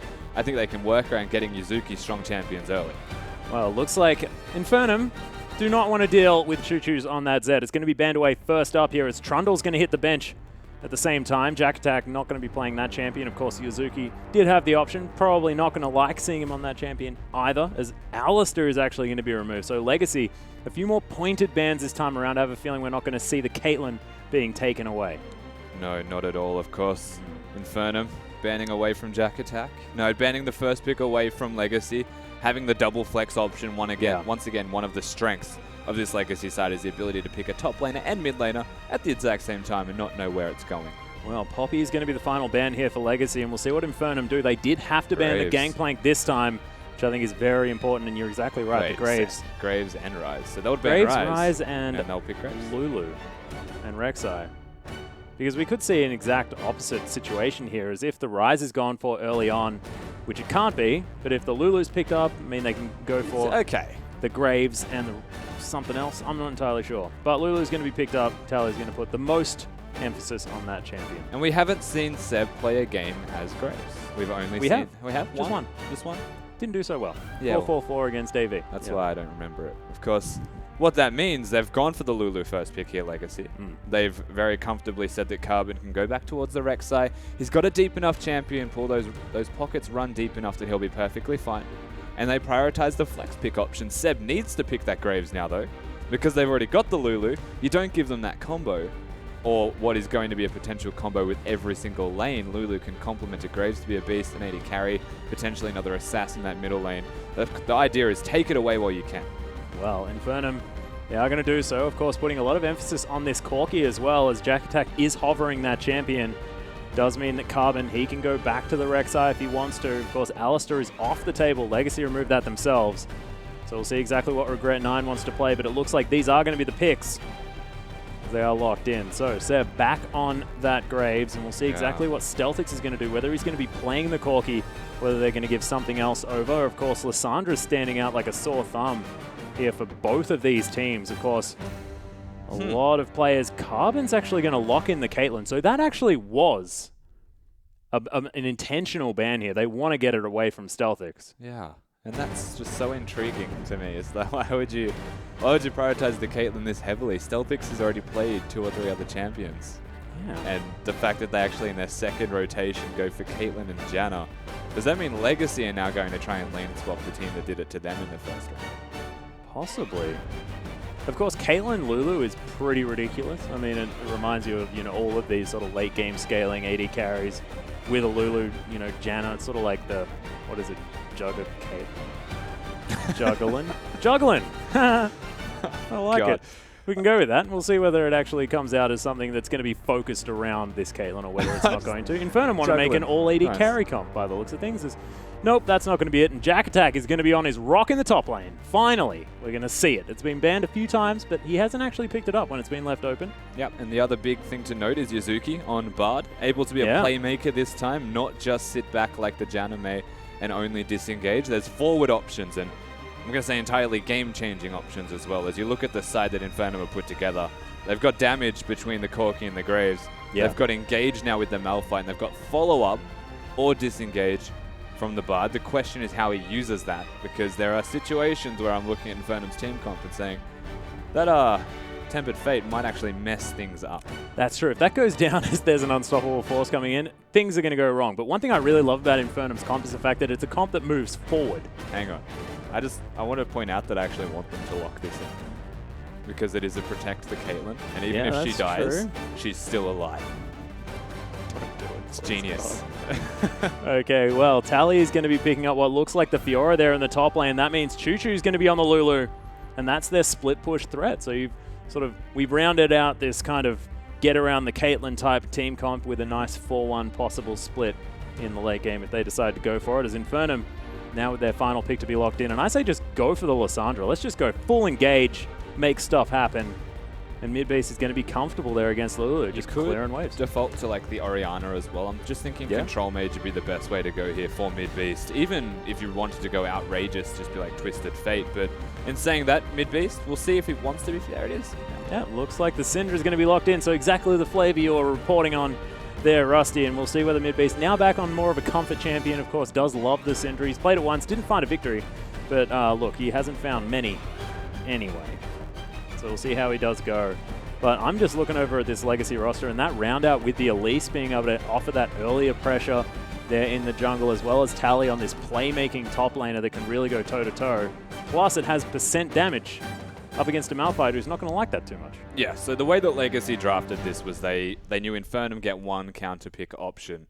They left their mid lane and top lane as a flex until the last rotation to make sure that Infernum reveal one of the lanes. They put the Lulu mid, getting the counter pick for Tally in the top lane, because going for the Fiora actually forces health to be bought on Jack Attack, opposed to a specific type of resistance. And even then, Legacy have put together a mixed damage team composition. So their drafting was smart. Infernum, though, much more comfortable this time around because they've got everything that we're used to seeing from them. Yeah, exactly. And this is Jack Attack now back on his big tank there in the top lane. What he's known for, definitely his comfort zone. Mid-beast, we've already mentioned, he's back at a comfortable position. And Stealthix had a brilliant performance on that Corki. Very, very strong at the moment. And we'll see what Yuzuki can do now on a different champion here in the bottom lane in the Bard. But we want to hear from you. Use that hashtag LGC win if you think it's going to be a 2-0, or if you think that Infernum can make it back in this particular game. Use that hashtag INFWin, and also just let us know what's going on. Use that hashtag IMOPL. We may be able to get on the broadcast. Of course, we saw a few fantastic tweets last game. We want to see some more, so make sure you're tweeting it. They were mostly beard related, weirdly I know. enough. No idea It's a bit why. strange. But of course, we are about to get into this second game, and Infernum, I will say, are much more comfortable this time around. It makes me very happy to know that they're coming into this game and they've drafted what they are best at. Yeah. I mean, we didn't even mention Seb. I mean, I didn't when I was rattling through with a comfort zone type style, but Seb's on a damage dealer here in the jungle. And as sort of a guy that's happy to carry, we'll see what happens, is just stop with the beard tweets. Chris, thank you. Thank you. Hashtag bring back the beard. Spawn, okay, you know what's going on. You just need to bring it back. We're not going to have that conversation You know, again, the but hard part is Choo-Choo's you can't actually just bring back a beard. Let's be honest. So you need to actually grow back a beard. just imagining him sitting down in the room out the back going, trying to grow his face out, but it's just not happening. Slight catch there under Choo-Choo's, but he's not worried. Yeah, so Infernum, they're invading this time around, getting some deep vision, and actually killed Legacy's ward on their way through. So Whoa, dangerous stuff. Legacy now a bit more blind with their own vision. They do use their blind faith and invade equally, to be fair. They now place down and looking for standard lanes here, Infernum. We'll see if Legacy actually look to respond, because keep in mind, Caitlyn Janna can take down turrets like it's nobody's business. Well, another tweet comes in. Old chap. He's come in saying, baby in arms, OPL on the iPad, support main in life, and lol. Come on, Legacy, bring out the Bard for the win. Well, Legacy ain't bringing out no Bards, as Yuzuki's picked that one up. Of course, formerly Legacy Genesis, so theoretically somewhat of a Legacy player, but definitely not this game, as Infernum are going to start off on this Grump on the bottom side. Yuzuki now just going for a wander, and it is going to be standard lanes. Yeah, look, Infernum knew that tweet was coming, so they counterpicked. It's genius. Yeah, take that one away. And we are seeing the standard lanes, as you mentioned. The threatening thing here is that we said they're good at taking down turrets between a Caitlyn and a Janna. But if King ever gets on top of you and keeps hitting you with a Janna shield, does more than you'd think. Yeah, it actually does make up for her relatively lackluster mid-game as well. Gives her that bit of a bigger damage spike if you do get that Eye of the Storm max. So I like it. Jack Attack, just wet noodling. What a kind, vital placement as well. Oh, God. Has the change come through on this patch? I don't know whether it has. So The bottom left, top right? Yes, it has. So if you're a little bit more telegraphed with where she's going to get those vitals, as Seb's just going to drive by this mid lane. Choo-Choo's just being annoying. God. Double teleport, though, on the side of Legacy, so probably not going to have too much kill pressure in the mid lane on this Lulu, but we'll be able to get back to lane if he does take any pressure from mid-beast. Yep, and absolutely complements what Choo-Choo's tries to do. Yeah. If they get an armor-stacking Malphite in the top lane, put the magic damage up there, you know? It'll be fine. Nice. Mid-beast actually doing some buttons. Last time we saw him play the Syndra, the biggest issue that we had was the fact that he just wasn't willing to go in. This time it does look like he's more happy to, as Carbon is going to get over, takes away a red buff, and is even going to get the cocoon onto Seb, who's quite upset. Now the games begin. Yeah, he's in a bit of trouble. Repel's going to be used, just heads over the top. All right. He's going to get out. Seb now going to continue trying to follow, but Scatter the Week's on cooldown. And, no, look, fair enough. I'm frustrated now on behalf of Infernum. I'm just going to straight up say that though this smite was great, it was also a misplay from Seb smiting early. Already saw the ward go down. Should have saved it for the last hit, and then Midbeast tries to stun Elise. Running towards him, didn't actually bait out the repel. Legacy get out unscathed, and Carbon retaining that stat. Yeah, and it's just some impatient play coming out from Infernum here as well. You can tell that they're still a little bit frustrated from how that last game went. And it definitely was not a happy story as Seb, without a red buff, going to try and put the gank down onto Tally. That riposte is going to be available trying to stop something, but he may not even need to use it here. As end of the line comes down, he's going to block the second portion of the damage. But he's just going to take a bit of harassment and then move away safely without even blowing the flash. So blocking the second portion was actually the most important part. It does a whole lot of damage, and Seb only being level 3, to be fair, the damage isn't that ridiculous. Still enough to be noteworthy, as Tally gets out perfectly fine. He already has himself a CS advantage that only got closed a bit because Seb was there. Well, another tweet comes in. E-Jim, of course, from the Chiefs. If Infernum are going to make a game, take a game off Legacy, it's going to be this one. Hashtag I'm OPL. Well, we will see. Because if they don't, they certainly won't take a game off Legacy because the series will be over. I think it's safe to say, though, looking at the composition that Legacy have put in place, they run a risk of falling behind quite hard. Their engage tools are lacking. Oh, Regret actually getting stunned to the wall here. Yuzuki got to put some pressure down. Eye of the Storm had to be used onto Regret, so King without a little bit of that pressure. You can see they are still pushing up very hard. Another stun comes down. Nice phosphorus bomb. The Ignite goes in. Stealthix looking for it now as King took a lot of follow-up flak. And the bottom lane from Infernum starting to do some work. Can you just chill out, Janna? You're a Janna. You're not able to walk up to the turret and out-trade a Bard. And he's just trying to get money. It's greedy from Flying Dew. He almost goes down for it, but of course, Yuzuki just not having enough damage yet. Jack Attack just moving out of the way of that Vital as he's going to try and head back to base. Looks like he's going to be able to do so as well. That's such a cool recall. So damn cool. Does he tunnel onto the ground or fly up into the sky?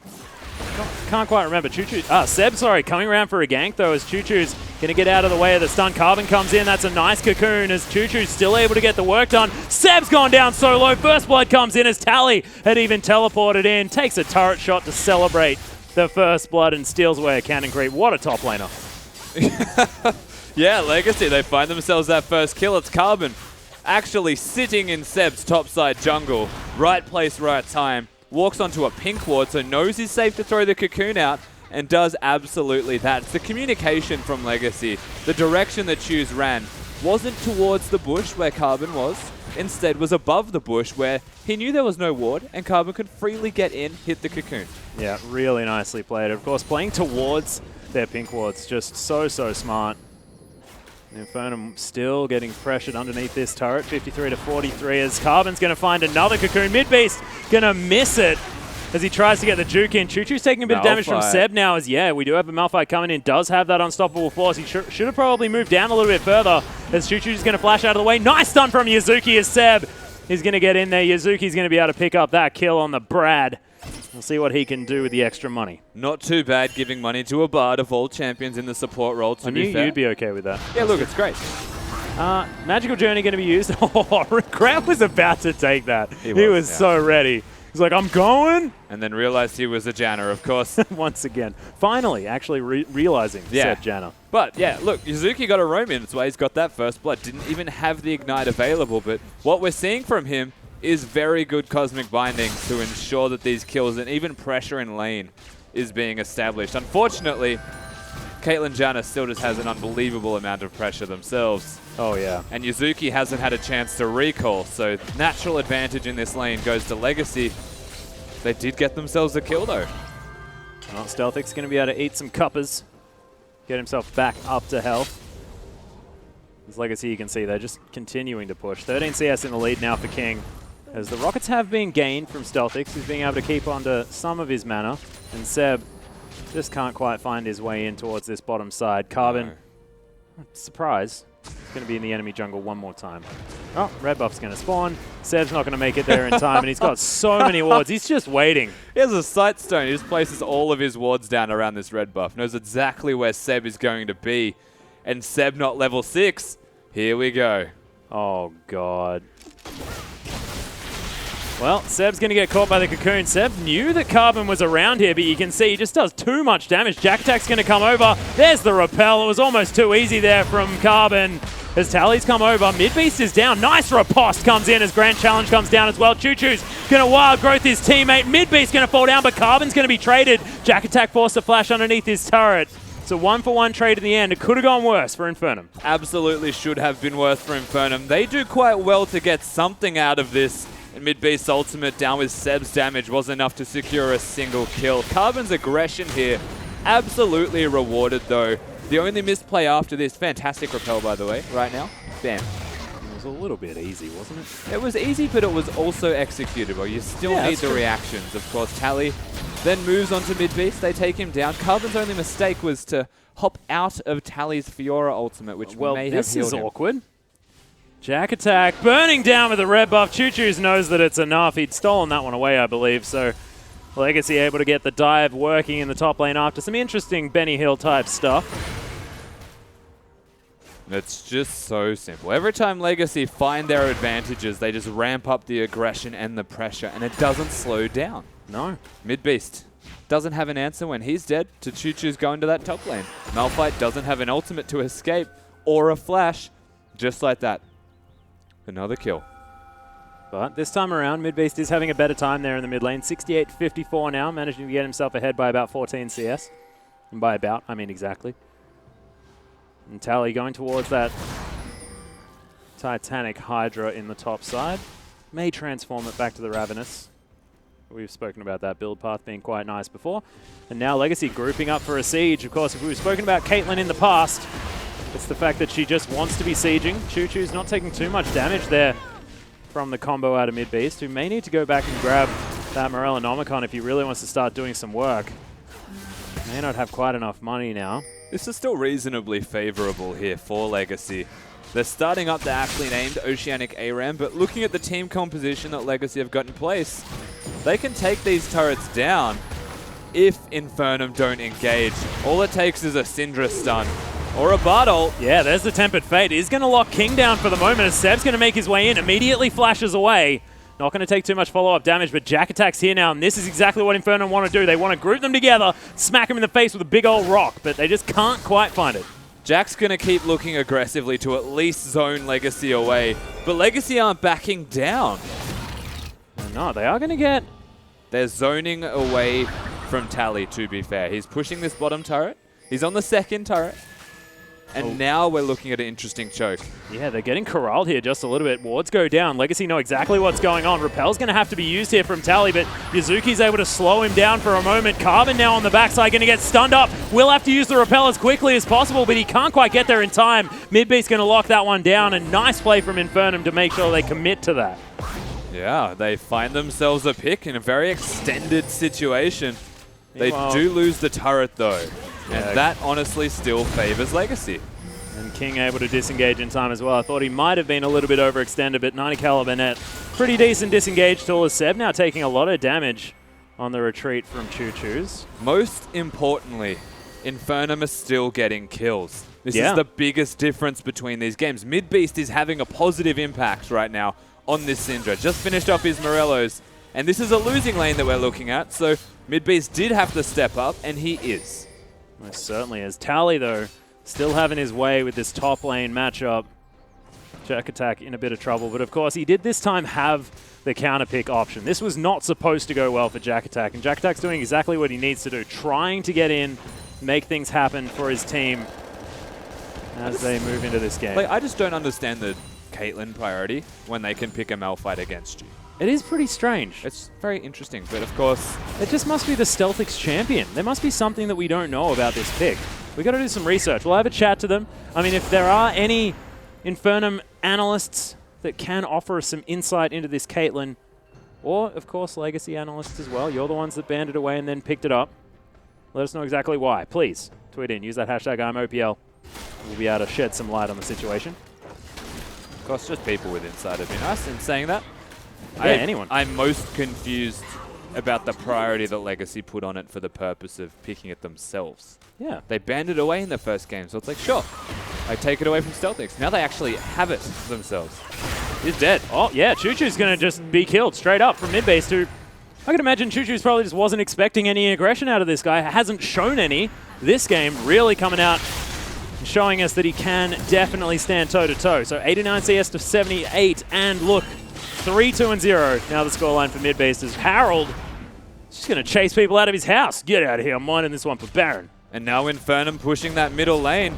Tally is the saving grace for them right now because he is comfortable split pushing, as we're about to see. Yep, Jack Attack may have to ult out of this one as Cocoon lands onto Yuzuki, takes a lot of damage from King here as well. Has to get out with the Magical Journey. Tempered Fate comes in, but that may have just sealed their fate. Able to get there. Regret 9's going to save mid-base for now as the exhaust goes down. Not going to save him for much longer as the knockback comes in, and that is mid-base dead. Seb now just has to watch the corpses of his teammates as Legacy shove up the mid lane. And self-preservation of this Tempered Fate does exactly that and gets many members of Infernum killed. Now pressure presents itself in this middle lane, and Legacy's team composition is opening up. Look at the Malphite though. Yeah, he wants to try and get in. There are some low-ish health bars as the quick draw is going to be used. Finally, Stealthix has made his way towards this mid lane, and this turret in a lot of trouble. That Tempered Fate was very silly. It was. It was well timed to deny the Caitlyn ultimate, but it also caught other members that were going to die for that. And mid-base... It was sort of prolonging the inevitable as well. Well, it kind of forced it, though, to be fair, because mid-base had flash. And still died afterwards. Carbon used his own flash to secure the Cocoon. And Legacy's team comp, don't let him get ahead. Well, definitely not. King now is building towards that Infinity Edge. It is going to mean that Stealthix does have the power spike earlier. The real question to me is, can Tally and Carbon as a duo actually carry? Looking at the rest of the Legacy team comp, yeah, they're very good at complementing Carbon on this Elise and Tally on this Fiora to either split push and or group. But by having most of the gold, it's something that Seb does but struggles with, is actually carrying after that point. Mid-base going to be able to take himself a blue buff, just steals it away.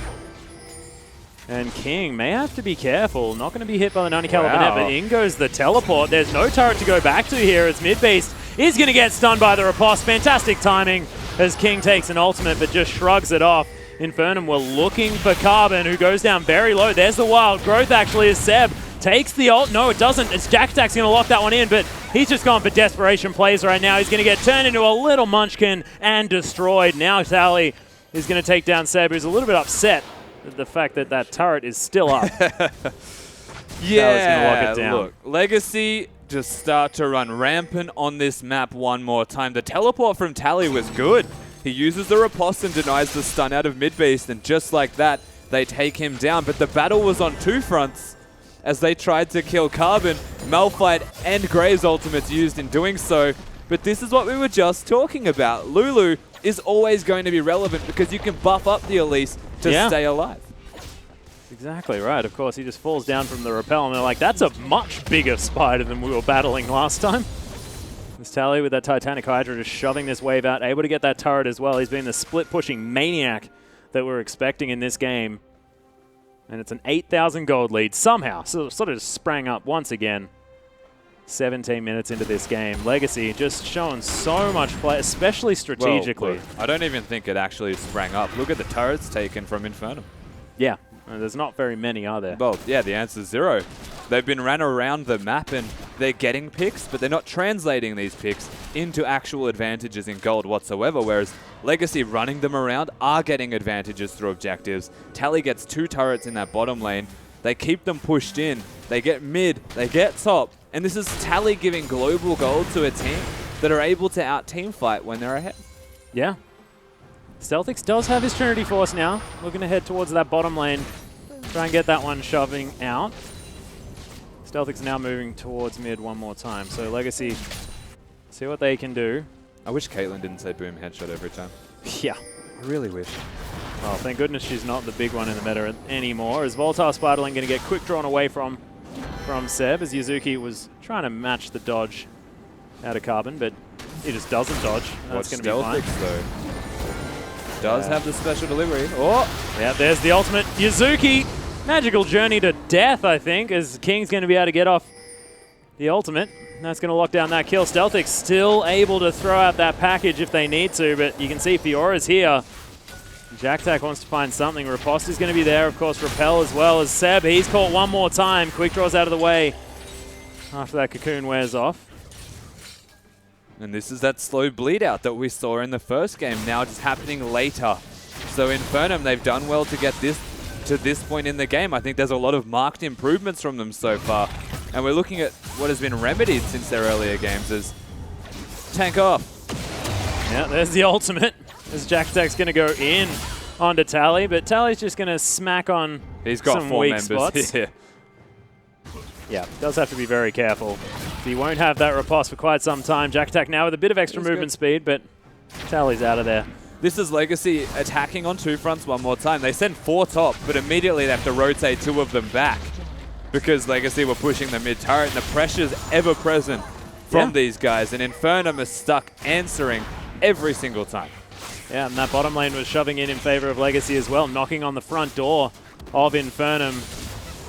And Tally's doing exactly what he needs to do, shoving up as far as he can, pressuring as much as he can, and then getting out when he needs to. 2-0-2 now for this Fiora as they do grab themselves the dragon. Looks like Harold has committed suicide there in the Baron pit. So Infernum's strategy needs to be readjusted towards their drafting and what their plans are in these games. Picking a Malphite and a Syndra is great for team fighting, but Legacy's strategy has been very evidently split pushing. So if you're going to attack a team that can out-rotate around the map through team fighting, then just dive towers. Start finding points to engage, work on your vision much more enthusiastically and put more effort into it. And then even if you're behind, just try and engage, try and take objectives. But what they're doing is putting bad split push matchups every single time. We saw the Zed into Gangplank. Now we're seeing Fiora into Malphite. None of these favoring Infernum and actually forcing them to rotate in very bad situations that have caused the game to blow out of proportions. It certainly has. JackTack going to be able to take down this pink ward. And it just seems to me like Infernum, they're picking a few too many champions that are just away from the enemy team as well. I mean, the fact that Seb now has to play this Graves that he didn't look comfortable on the first time around, just because Carbon is such a menace on the champion when he does get it, just paints a picture to me like Infernum are trying to play avoiding the power of Legacy as opposed to just playing towards their own strengths. I somewhat agree with that sentiment, of course. Seb is still pretty good on this Gangplank. It's just, the Graves, sorry. It's just the pressure that Carbon puts down makes him look really far behind. When, like, you can't just out 1v1 someone who's got vision in your own jungle over yourself. Well, you can see the siege is most definitely on this Caitlyn being utilized to exactly what she wants to do as Seb once again. Moving around for the flank. Yuzuki's going to be there, though, to protect his jungler, but Legacy just keeping the pressure on. The last remaining inner turret still here, desperately defended by Infernum for now. Legacy are just waiting. Tally with the split this is the push. problem. Yeah, exactly. Tally with the red buff can actually dive. And will, no doubt, if this continues. They need to send someone to answer him, or he'll just start hitting these turrets down. Oh, you can see JackTack doing the best that he can to try and stop it. But look, he's just got so much wave clear as well with that Titanic Hydra. It's just ridiculous. Yep. And this will just continue. The 4-1 seems all too easy here for Legacy. Carbon just not happy to move out of the way. That is going to be the Tempered Fate, but the turret is going to escape it. King Carbon's caught. Gets out of the way at the end of the line, but Seb, look at how much damage he takes. Flashes over the wall. Nicely done. They are going to save each other for now as the Howling Gale through, but you can see that's Inhibitor turret falling. Inner turret now as well as Legacy. I mean, they don't pick up a kill, but they get all of the pressure. Well, there's the kill. Is. I apologize. Spoke a little bit too soon. Tallywhack is going to be able to grab one. Not Tallywhack. He's just Tally. He's changed his name. And now Stealthix goes towards that bottom lane, and here comes the trap setup. Yep. Lulu Gandalf. Janna with a Caitlyn. They can siege, and this is just getting rough. Yeah, mid-beast is going to be able to at least try and lock someone down for a moment, but that's going to be the turret falling. Another Inhibitor turret is going to go down. Teleport bottom. Yeah, and King, look at this wave clear now with that Renan's Hurricane. He's going to get stunned, but no one cares as Tally's just whacking on this Inhibitor by himself. Seb says, oh, help, but he's not going to be able to do much against this guy. Just back off. Hey. Yeah, exactly. Stealthix is here as well. That Inhibitor, one last hit, and Tally is going to be able to get around. You can see not going to get stunned by any Cosmic Bindings. Too many minions They lose 2 inhibitors just from added pressure around the map, and Legacy aren't playing for kills. They're just playing to win the game. They understand we're going to get to this Nexus. We've got to destroy it, and that's exactly what they're doing. Well, yeah, look, Legacy understand their win conditions in every single one of these matches. They've got a Malphite on Infernum, so they don't look to try and out-team fight what is a team fighting composition. Yeah. But Infernum also aren't executing on setting up for these team fights as effectively as they could be, so Legacy are able to be this split-pushing team and run away with the game. It's, again, I feel like it's not their draft is good. I like their draft, but they need to readjust to fix based on who they're against, and Legacy just seem to have more win conditions in every single game they play because they just have more ways to win games. Yeah, they seem to understand exactly what they need to do. Just a little bit more than Inferno. And of course, it's something that we would come to expect from a team that has spent so much time in the top echelon of Oceanic competitive. Inferno have got a lot to learn, and as far as learning is concerned, they're going to grab a lot out of watching this game over again because Legacy have done a whole lot of things right, capitalizing on small mistakes from Infernum. As Midbase going to get tagged by that Frost Queen. Yuzuki as well is trying to make his way under his turret. Cosmic Binding not going to find too much, but it's only a matter of time before these super creeps start making their way into the base, and Get Baron Infernum, first. yeah, getting spread a little bit too thin. Absolutely right, and of course, Infernum's only response is by being this team composition they are, team fighting, and Oh my god, what was that headshot? yeah, headshot with a Janus shield, of course. And a pix on his back. This is a rinse and repeat scenario here for Legacy. Is the yeah. Look. You shall not pass! So many traps, stopping everything from Infernum. As Seb may need to quick draw over the back, but they of course still have that ward, but Legacy just disengage. Jack Attack trying to find his way in, but he's already lost most of his health bar. He has to use the ultimate, but he's going to die on his way in. Now Infernum are trying to get something done, as there's the Grand Challenge. Tempered Fate can take 2 out of the fight, but it's not enough. Grand Challenge is going to go off. All the health is back for this Fiora, who just grabs a double kill. I mean, you may as well take 2 out of there, but if Tally exists, then you're dead, and King's just going to jump forward. Wild Growth is there, and Legacy are all over this. Give it Team Lulu, fair enough. It's going to be something you have to work around. Give it Team Lulu, Janna, and a hyper-scaling long-range AD carry like a Caitlyn, and you can't engage on that AD carry that's a mobile, then you run into issues. Legacy, with absolute conviction, they run over Infernum in this best of 3. Yeah, 26 minutes. Nice Valkyrie flash there out of Stealthix to celebrate the end of that game, but damn, Legacy looking absolutely ridiculous in that match. It was very clean cut from Legacy in games 1 and 2, Yeah. even showing they can slow it down but continue with multiple styles and ways to win these games. Split pushing, team fighting, it doesn't matter. Legacy can do it all. Yeah, exactly. Looking fantastic, whichever style they play. But we are going to throw it back to the analyst desk to break down what was a pretty incredible series from Legacy. Thank you so much, Atlas and Rusty. And that really was a commanding victory out of Legacy, who remain undefeated. But guys, let's go back to the start of that game. Let's go back to Champion Select, because this time Infernum changed it up. They go back to a heavy initiation comp. It was something different, but it still didn't really work. I mean, I think they had all the pieces in the right places here. We see that Yuzuki on Bard was able to do a lot more work as far as actually getting initiations going and making plays, and he did try his best there. Malphite is a classic Jack champion, and it kind of makes sense, even though the matchup with Fiora ended up being very bad, which we'll talk about later. But Malphite's, a comfort pick for Jack. Things are looking good here in general for Infernum, but it's really execution. Like, you can't just draft well, and Infernum have been drafting well and expect to just, carry the game from there. And let's talk about some of the execution, because I want to bring up a little bit of a red buff play here. And we don't have the replay, but for us, just talk about your emotions as you watch an Elise flash a wall into a Graves to steal a red. Let's just quickly talk about Elise versus Graves, because Infernum did a really good job. We talked about how we wanted their champ select for them to get the superior 1v1 matchups. Graves is great against Elise. Just think about his auto attack in general, the fact that he's throwing out 3 bullets against Elise's Spiderlings. He's able to clear that very effectively. He's a great dueling jungler, as is Elise, but there should be no way in hell that an Elise Lulu versus Syndra Graves, that 2v2 is so for the Syndra and the Graves, and Legacy are able to walk in, flash over a wall, burns his flash aggressively to steal the buff, and then walks out. Yeah, it wasn't even the fact that it was a walk. It was really the flash that kicked salt into the wounds. And that wasn't the only aggressive play they made. I want to pull up a replay on your screen and just set the scene one more time. They're sieging mid lane. They've got a Fiora split pushing. All of a sudden, Malphite appears. So the rotation begins. But from there, Legacy, honestly, it looks like Infernum are just chasing. Legacy are just running, but what the heck is going on? And this goes back to what Pastry Time was talking about. Infernum, this composition is about the hard engage. They need to engage right here because Legacy are so out of position. Look where King is, look where Tally is. Everyone's split up. If they fight in the jungle, that's a wombo combo waiting to happen.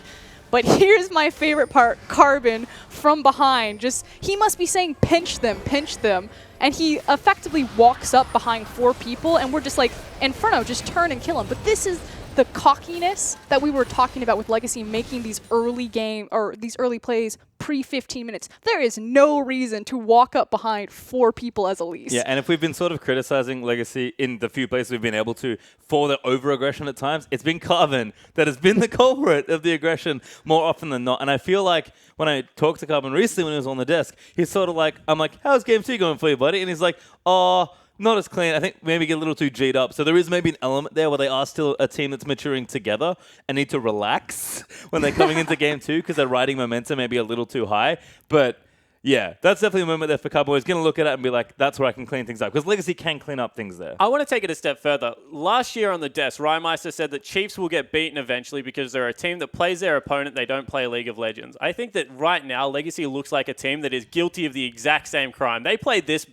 best of 3, and they won it 2-0 very convincingly. But I feel like they played it against Infernum, not against a team in League of Legends on a random day. Yeah, and so far, Legacy have had a relatively cruisy time through a lot of their matchups. Have clearly been looking very comfortable. I think as they play more of the top teams, it'd be interesting to see if they adjust. Because you're right, Legacy looking great right now, but when the really big marquee matches come, they cannot afford to play like this. And what does Infernum take away from this best of 3? Because it didn't look great on both ends. What do they need to go away and look at right now and think, what can we improve on to make this a little bit smoother? I mean, frankly, if you're going to point out the weak point, it was the mid lane's performance. And I'm not saying that player in particular, but the fact that you're losing control of the mid lane, that your Syndra isn't able to make that rotation on the Lulu, that the Corki's just not being as effective as he could have been. You need to have more of a focal control point there, and you can't just let that collapse, especially because this is now a structure-focused meta, and that is the most important structure because it gives you the most map control. Yeah, I agree, and it's not really just mid-beast in that. It's Seb, it's Yuzuki being able to get into that mid lane, and if he needs help, being able to add that extra CC.